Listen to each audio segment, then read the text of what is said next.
This is a comprehensive, narrative-driven script for a 20-minute deep dive into the American credit card crisis, told through the story of a character named Alex. The Invisible Chain, the Alex Miller story. The Illusion of Arrival, 0 minutes to 4 minutes. The story begins in a sun-drenched apartment in Austin, Texas. Alex Miller, 25, has just landed a $60,000 a year job as a junior data analyst. To Alex, this isn't just a salary, it's a ticket to the American dream. He's a smart kid, but like 60% of American college grads, he was never taught how a credit card actually works. Within weeks, he receives a sleek, heavy, matte black platinum card in the mail with a $10,000 limit. The marketing material calls it financial freedom, but in reality it is a high-interest product designed for profit. Alex starts small, a $50 dinner here, a $100 pair of sneakers there. He feels a rush of dopamine every time he swipes. He justifies a $2,500 work-from-home setup thinking, "I'll pay it off with my first few bonuses." He is living a $75,000 lifestyle on a $60,000 salary, and the gap is being bridged by high-interest plastic.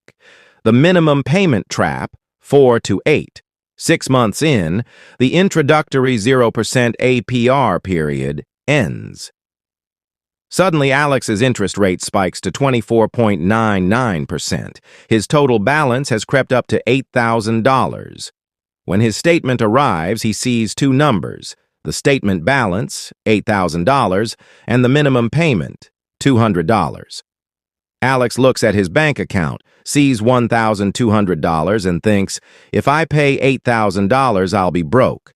If I pay $200, I have $1,000 left for the weekend. He chooses the $200. This is the exact moment the trap snaps shut. What Alex doesn't realize is that of that $200, nearly $165 is going straight to interest, and only $35 is actually touching his debt. He is essentially paying the bank a subscription fee to stay in debt. The math of the abyss, 8 to 12. Let's pause the story to look at the math Alex ignored. If Alex never charges another penny to that card and only pays the minimum, it will take him 22 years to pay off that $8,000.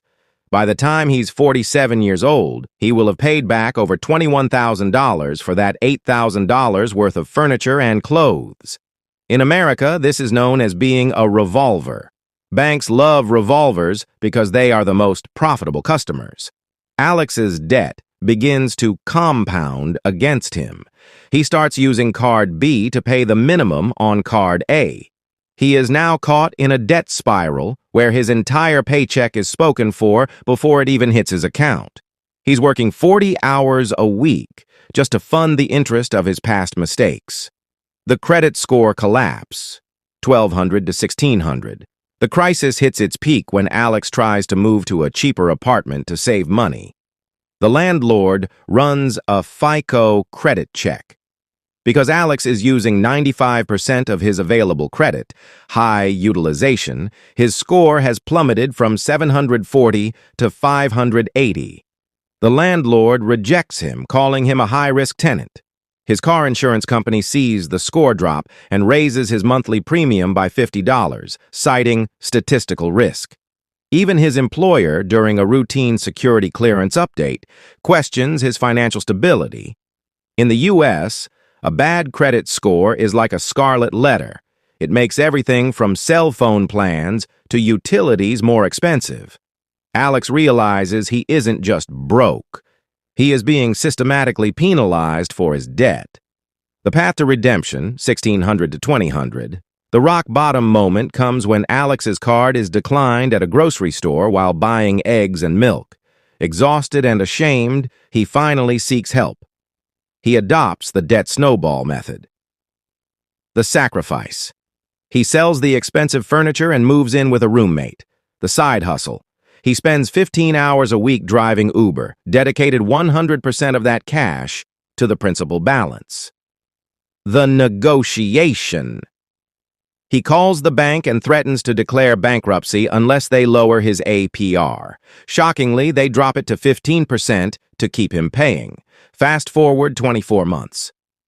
Alex is 28. He makes the final payment. The feeling isn't just relief, it's power. He now follows the golden rule of credit. Only spend what you already have in the bank and pay the statement in full every single month. He uses the credit card now only for the 2% cashback and travel points, essentially making the bank pay him. Final message. The American credit system is a ladder for the disciplined, but a snake for the uninformed. Don't let the minimum payment steal 20 years of your life.